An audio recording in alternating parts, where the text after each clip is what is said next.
Alright, so for those of you that know, yes, I'm back home just for about a good week or so, so hopefully I should be able to get a lot more out. And I'm on break right now, so yeah, I shouldn't have, well, really, I don't even have too much work to do right now. So yeah, I'm gonna try and get this out real quick and then do whatever else I can with some Fate and then whatever else, I wanna react to throughout the week. Just yeah, try and do whatever I can.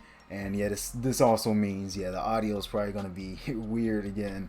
Yeah, I'm gonna try and yeah, I'm trying to still figure out the situation, but yeah, I'm gonna just keep it the same for now, test it out, see how it does, and then I'll just really know then. At least when I'm back home, because yeah, I don't gotta worry about it. When I'm at the other area, but yeah, for here, yeah, it's like yeah, I gotta really figure that out.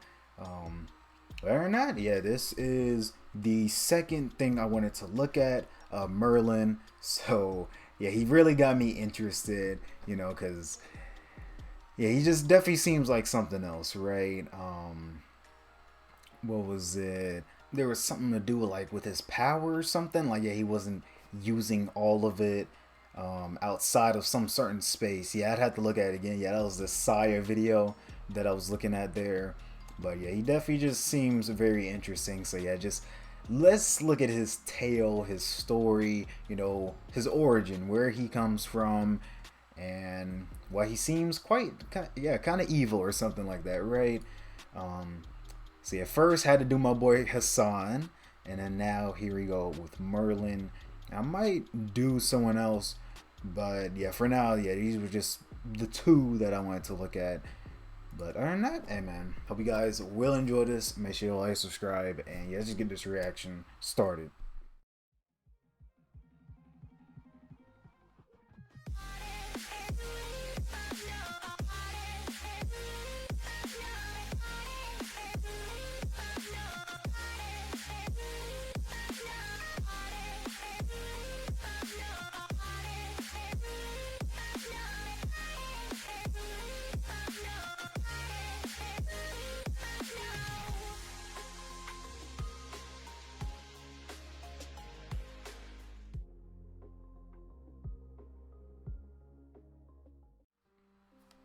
Yeah, and get that old otaku yet again. Yeah, that'll probably be for like most of the Merlin, tales. the grandest mage of Arthurian legend, is an enigmatic entity. Him as a He kid. lives as a demi-incubus, born from his mother, a princess of Wales, and his father, a full-blood incubus. Of course, incubi are male phantasmal creatures, akin to their female succubi counterparts. They thrive by manipulating and feeding off of the dreams of humans, and can change form as necessary through the power of illusion. This holds true for Merlin as well, despite his mixed blood. He is especially skilled in illusionism magecraft, allowing him to project illusions into the human psyche to create a false reality for his targets. When it comes to the dreams he consumes, he prefers pleasant dreams of hope, but more realistically settles for nightmares, which are more common and substantial. While being part human, Merlin does not sympathize with humanity, ultimately feeling alien to their plights. That said, he loves humanity, particularly their mischief and women. This passion is reflected in his magecraft, bearing the fruit of life, earning him the title Magus of Flowers. Even in his youth, Merlin is gifted with powerful clairvoyance, allowing him to perform Oh yeah, prophecies. clairvoyance, yeah. In fact, it is through these prophecies that he finds himself a court magus for Britain under Uther Pendragon. He has a vision of two dragons who sleep beneath Mount Emrys, destined to battle one another once awake. He predicts the red dragon is Britain, soon to be forced into a conflict with the white dragon, the Saxons. In the wake of this, he prophesizes the coming of a king who will save Britain and expand it through Gaul and Rome. The accuracy of his prophecies prove themselves, and he is employed by Uther to continue providing visions of the future. The drama of this is what lures Merlin to the position. The court magus has a youthful nature and appearance, adorned with a robe woven from the finest fabrics, with hair shining with the colors of a sunlit rainbow. Ironically, despite his position, Merlin does not consider magecraft his specialty. because he often stumbles during thaumaturgical incantations. Every pro he possesses is mirrored by a characteristic flaw. As talented and serious as he is, Merlin can also be a lecherous playboy. In all, he is powerful, yet aloof. He reveals his nature when assisting Uther Pendragon in matters of courtship. Knowing the great threat the Saxons pose, the two seek a way to produce an heir, the once and future King of Britain, strong enough to oppose their greatest opponent, Vortigern, the White Dragon. The answer is simple then. Produce an heir, imbued with the power of the Red Dragon Merlin had prophesied. Thus, Merlin grants Uther the ability to pursue Lady Igraine, wife of the Duke of Cornwall, by disguising him as her husband. This raises conflict, but ultimately results in Uther's marriage with Igraine. As planned, Merlin is able to imbue their child with the essence of a dragon, filled with the dragon's magical energy. After much anticipation, Uther is upset to discover the child is born a girl. Nonetheless, Merlin insists this girl will grow into a wonderful king who will save their war-torn country. At an impasse, Merlin takes the baby girl, Artoria, into his own care. With the help of an honorable knight, Sir Ector, and his son, Sir Kay, Merlin begins to shape the child into Britain's next king. As the matter of Artoria's gender becomes obvious, Merlin has Sir Kay vow to keep the truth a secret. As Artoria grows, Merlin teaches her in matters of kingship as a foster father of sorts. Through his talents as an incubus, he even goes so far as to tutor the young girl in her dreams. Before long, Artoria develops into an honorable squire with the skills of a knight worthy of the throne. Yeah, worthy. At this time, Britain is in need of a miracle king more than ever, and to earn the people's trust, the king must ascend through merit. Thus, Merlin prepares the Sword of Selection, Caliburn, golden sword of the victorious, forging it with all his skills as a magus.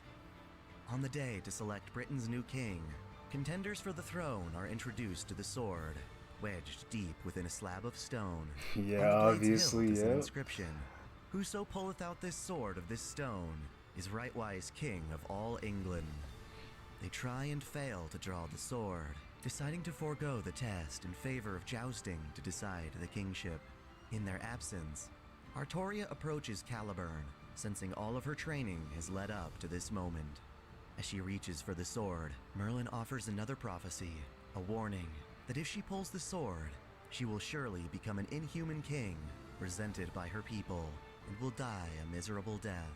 Despite these consequences, Artoria accepts responsibility for all her actions, raising Caliburn above her head in triumph. From this day forward, she can no longer age, while at the same time, she is unable to live a peaceful civilian life. Throughout her campaign, Artoria is guided by Merlin. This allows her to defeat her enemies and ease Britain's hardships. In time, however, he discovers he had made a mistake in guiding her. She certainly has become selfless and ruthless, disregarding her own needs and desires, to the point that her own people criticize her humanity. Nonetheless, the deed has been done, and Artoria must press on. Can't as do king. nothing, yeah. What has happened has happened. Ultimately, Artoria's female biology becomes an issue in producing children. Should she need an heir, her marriage with Lady Guinevere cannot bear fruit. That is, until Merlin comes up with a solution. Using magecraft, he transforms Artoria into a pseudo-male capable of producing sperm. While the transformation is a success, it is short-lived, as Artoria's own sister, Morgan Le Fay, takes advantage of the situation. At night, she sneaks into Artoria's castle at Camelot and encounters Merlin on the way. Despite her wickedness, Morgan is quite beautiful, more than enough to lead Merlin astray so she can silence him. This blunder allows Morgan to encounter the king, enchant her, sleep with her, and steal her mana-infused seed. Upon escaping, Morgan develops a child Yeah, born through her. incest, resulting in the Yeah. homunculus, Mordred. Merlin's experiment is considered a failure, and the matter of an heir is set aside in favor of more pressing matters. Talking about The Sword of sister and Selection, stuff. Caliburn, is shattered, leaving the young king in need of new armaments. It is then that she meets with Vivian, the Lady of the Lake, who bestows upon her the divine construct Excalibur and its scabbard Avalon. When Merlin hears of this, he asks Artoria to specify which of the two artifacts is more valuable. Artoria, an aggressive warrior, chooses the sword.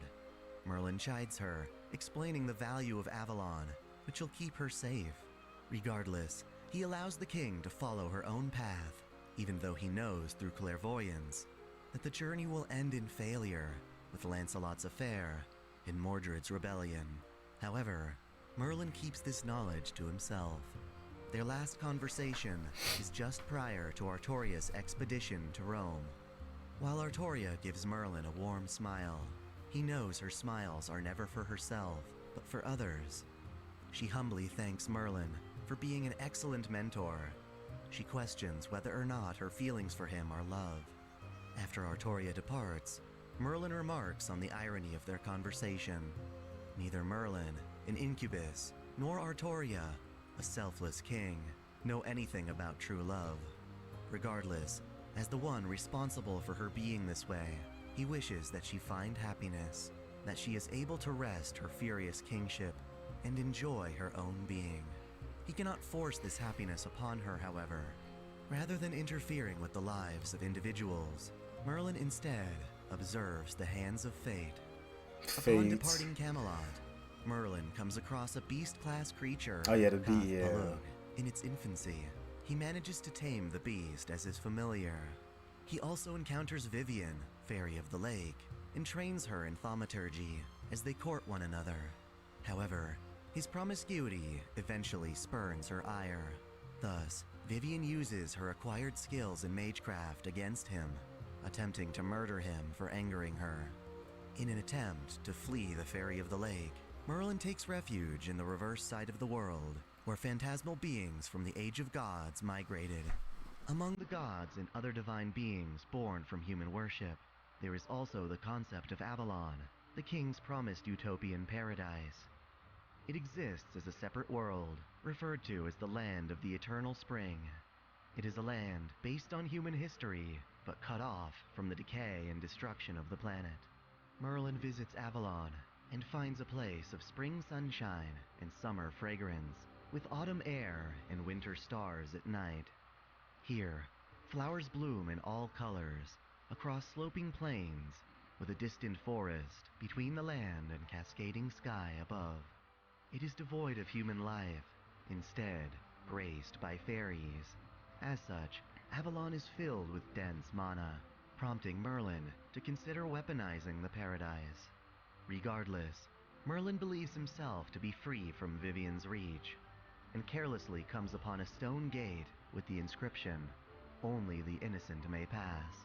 He senses this to be a trap, but proceeds through the gate anyway. All around him, stone walls erect from the ground and extend to create a tall prison tower, called the Garden of Avalon. Both he and his familiar, Palug, are trapped within the confines of the tower, presumably for eternity. While in the tower, Merlin cannot die.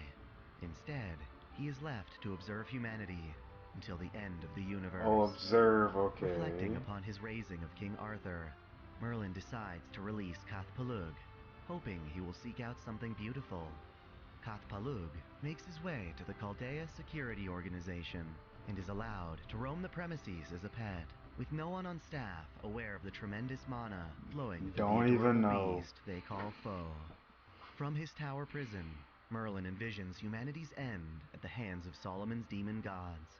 Again, just as with Artoria, he remains silent of this knowledge, instead spending his time deceptively communicating with Dr. Roman via the alias of the internet idol, Magi What they got Mari. going on there? While he is more than willing to support Chaldea's master, Ritsuka Fujimaru, he refuses to interfere with humanity's will or intentions. He insists humans should struggle to change their own fates. Because Merlin has yet to die, he has no way of helping Chaldea as a conventional heroic spirit. His soul is not recorded into the Throne of Heroes. To overcome this, Merlin utilizes a skill known as independent manifestation, an advanced product of his illusionism, to effectively pretend to be summoned as a servant.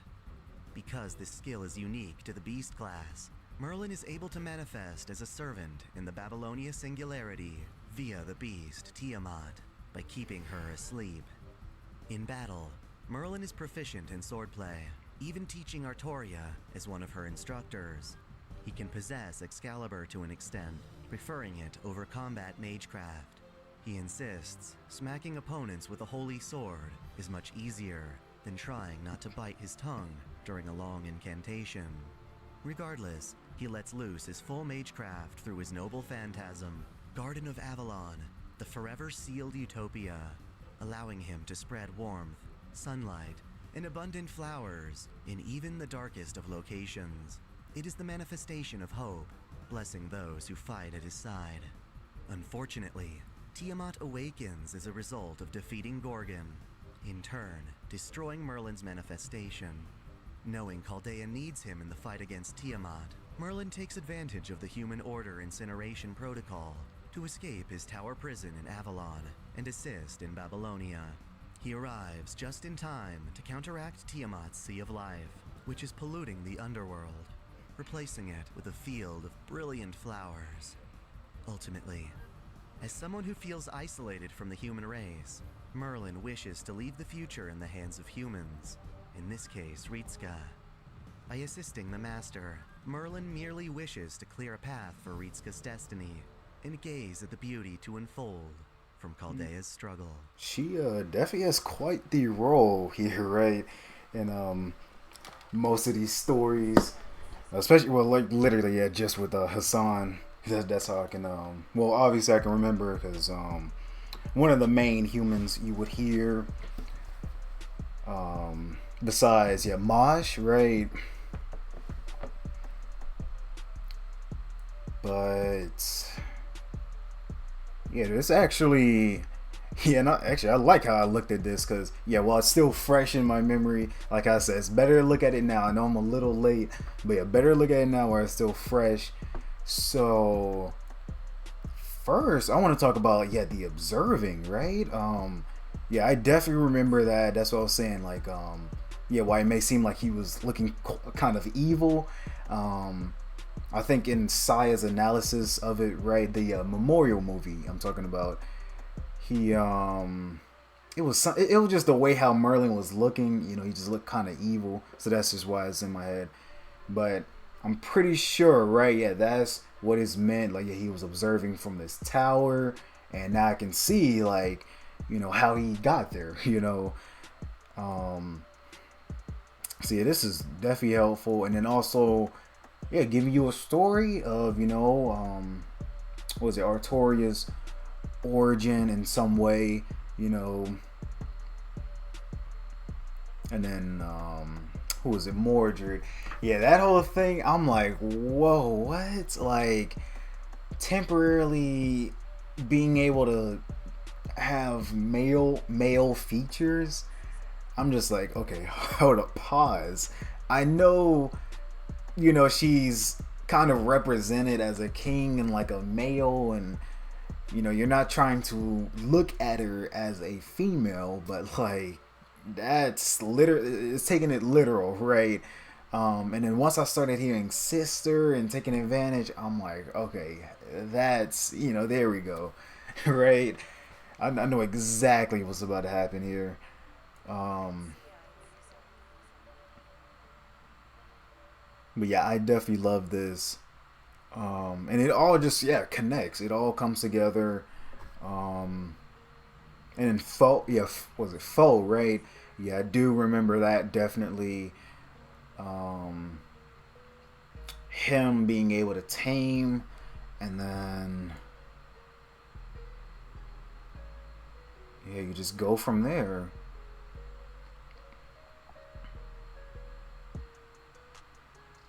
But yeah, the Memorial movie, yeah, that's definitely something that, yeah, I will definitely remember. I mean, there's some things I would have to go back to see.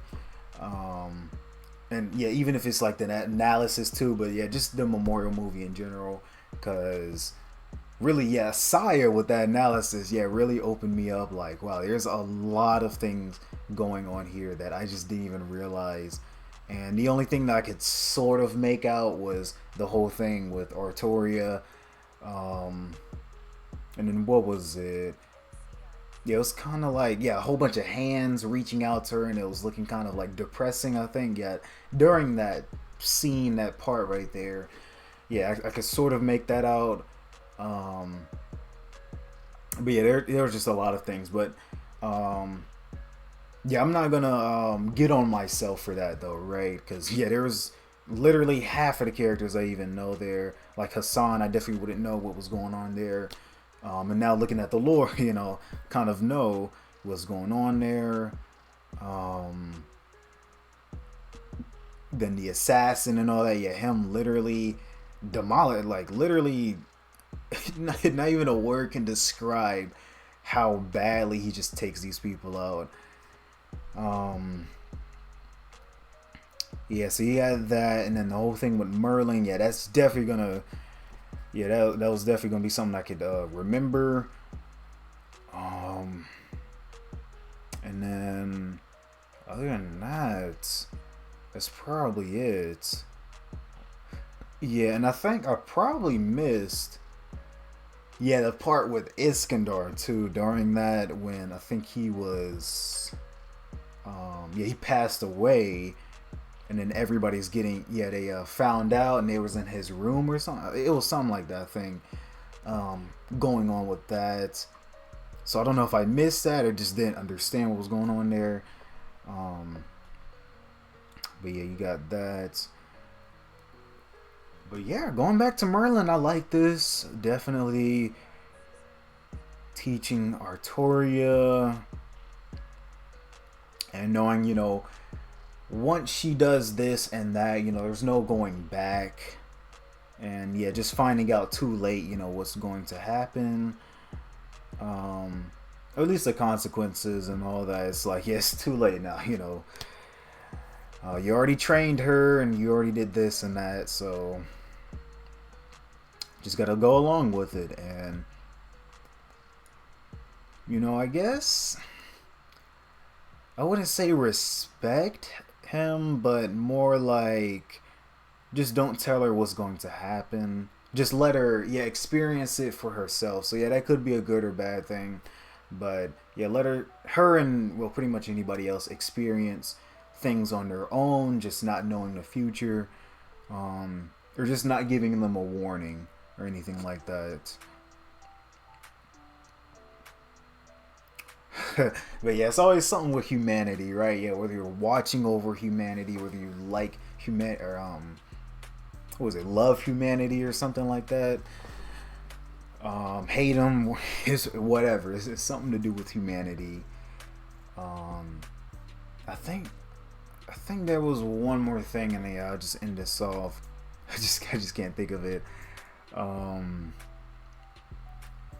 was it the two? Oh no, the dream and illusion stuff. Yeah, I think that's what I was trying to talk about with this whole power thing. Yeah, him. Okay, yeah, him not being in the throne of heroes and technically being a servant.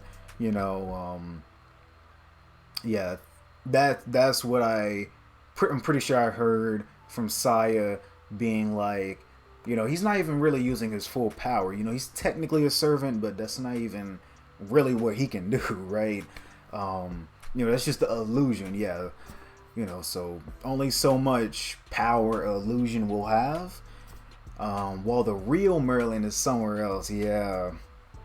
Um, and I'll just probably yeah, look this up later on. And yeah, really get down to that. But so far, I just got the basis right, um, and I'm at least good on that, you know. So yeah, now that that's out the way, that's at least one more person I feel like I needed to actually know more about. Honestly, like yeah, and that's why I just remember certain things from the movie. Um, Even though no matter what, that was crazy. Yeah, I will definitely remember that. Um, And yeah, just literally just was the most random request, right? Just yeah, look at this, and it's like, wow, I don't even know what I'm looking at, but this whole style and everything that was going on with it, yeah, I just can't forget that. Um, but other than that, yeah, that was it. That whole illusion thing and technically being a servant, yeah, that's what I was trying to see here. Yeah, I got it now. But yeah, I like it when it starts to connect together, and especially with someone like Artoria, someone that I clearly know by now. Yeah, once you start linking up this new character I don't know about much, with that, then yeah, it's just easier for me to understand because I already know someone very well, or at least somewhat, and if I know that they connect with this character, I'm like, oh, okay, now this story that I may have known, right? It now all connects together. So, whether, Mordred or Merlin, they connected somehow with the story of Artoria. Now I see, okay, this is what happened, um, with this and that. And yeah, you can just go on from there. But other than that, I'm gonna just end this off here. I know I said I was gonna do it earlier than this, but yeah, really felt like I had to say all that. Yeah, that's definitely something else. Definitely kind of opened my eyes. But other than that, I hope you guys did enjoy this. Make sure you like, subscribe again, and yeah, I'll just see you guys in the next one.